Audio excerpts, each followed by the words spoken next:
আসসালামু আলাইকুম, good evening, শুভ সন্ধ্যা। আজকে সন্ধ্যা থেকে আপনাদের সাথে শুরু করে দিয়েছি ভিডিওটা। এখানে দেখছেন ডাল বাটা হচ্ছে। এটা খেসারির ডাল, বড়া হবে, পেঁয়াজু বা বড়া যেটাই বলেন, ডালের বড়া। অনেকের গ্যাসের সমস্যা হয়, মানে আপনারা চাইলেই খেসারির ডালটা স্কিপ করতে পারেন, মুসুর ডালটা করতে পারেন। কাঁচামরিচ আর ডালটা ভালো করে বেটে নিয়েছি। ডালটাকে আমরা সকালে ভিজিয়েছি, সারা রাত ভিজিয়ে রাখা দরকার নেই। এখানে উপকরণ সব নিয়ে নিয়েছি, বেসন নিয়েছি, এখানে গরম মশলা বাটা আছে, সব ধরনের গরম মশলা, ডাল, তারপর ধনিয়া পাতা, আদা রসুন বাটা, পেঁয়াজ কুচি, তারপর আছে মরিচের গুঁড়া, বিট লবণ, পাঁচফোড়নের গুঁড়া, আর হচ্ছে চিলি ফ্লেক্স বা শুকনা মরিচ টালা ভাজা যেটা বলা হয় সেটা আছে, আর লবণ আছে। সব কিছু সুন্দর করে সাজিয়ে নিয়েছি। এখন আমরা সব উপকরণগুলো আস্তে আস্তে মিক্স করব। তারপর ডালটাকে একটা ডলা দেব, হাতে মাখা হবে। পেঁয়াজ কুচি দিয়ে দিলাম, তারপরে মরিচের গুঁড়া, রেড চিলি পাউডার যেটা বলেন আপনারা, লাল মরিচের গুঁড়া যেটা বলা হয়, তারপর পাঁচফোড়নের গুঁড়াটা দিয়ে দিচ্ছি। বিট লবণ দিব, বিট লবণ বেশি দিব না, যেহেতু আবার নর্মাল যেই লবণটা হোয়াইট কালার সল্ট ওটা ব্যবহার করব।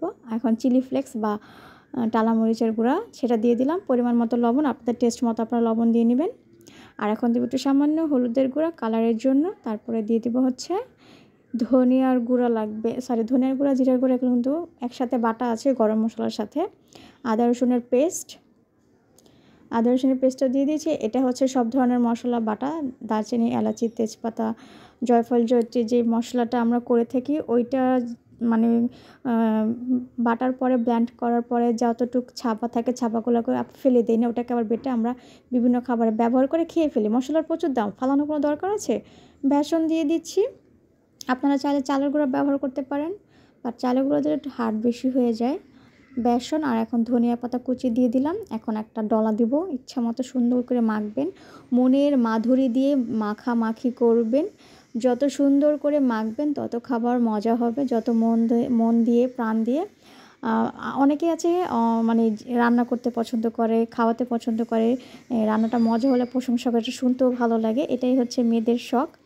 তেলটা গরম হয়ে যাবে, আমাদের পেঁয়াজুটো মানে ডালটা মাখা শেষ হয়ে গেছে। তেলটা গরম করবো, এখন কড়াইতে তেল দিয়ে দিচ্ছি। এখন যেহেতু শীতকাল, সন্ধ্যার টাইমে এরকম গরম গরম ভাজা হলে খারাপ হয় না।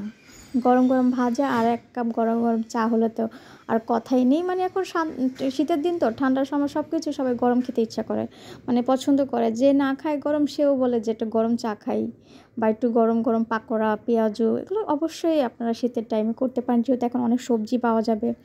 সবজি ভেজিটেবল পাকোড়া যেটা বলে থাকে ওইটাও করতে পারেন। পেঁয়াজু, চপ, যার যেভাবে মন চায় সে সেভাবে খাবেন, এনজয় করুন শীতকালটাকে। গরম গরম পেঁয়াজ এরকম সন্ধ্যা হলে মাঝে মধ্যে খারাপ হয় না। বাইরেরটা তো অত টেস্ট হয় না, বাইরেরটা দেখা যায় ভেষণ বেশি দিয়ে ফেলে। বাইরের খাবারটা একটু স্কিপ করাই ভালো। ভাজা হয়ে গেছে একদম রেড ব্রাউন করে, একদম ডিপ ফ্রাই করে নিয়েছি। ডুবা তেলে ভাজার চেষ্টা করবেন, তাহলে আপনার একবারেই এপিট ওপিট সব হয়ে যাবে। ঠিক আছে, বেশি একটা ঝামেলা হবে না। একবারে ডুবা তেলে ভাজলে কী হবে, মচমচেও হবে, বেশি পরিমাণও দিলে একসাথেই ভাজা হয়ে যাবে, যে এরকম না আকপিচ হবে না। একবারে তেল বেশি করে দিয়ে দিবেন।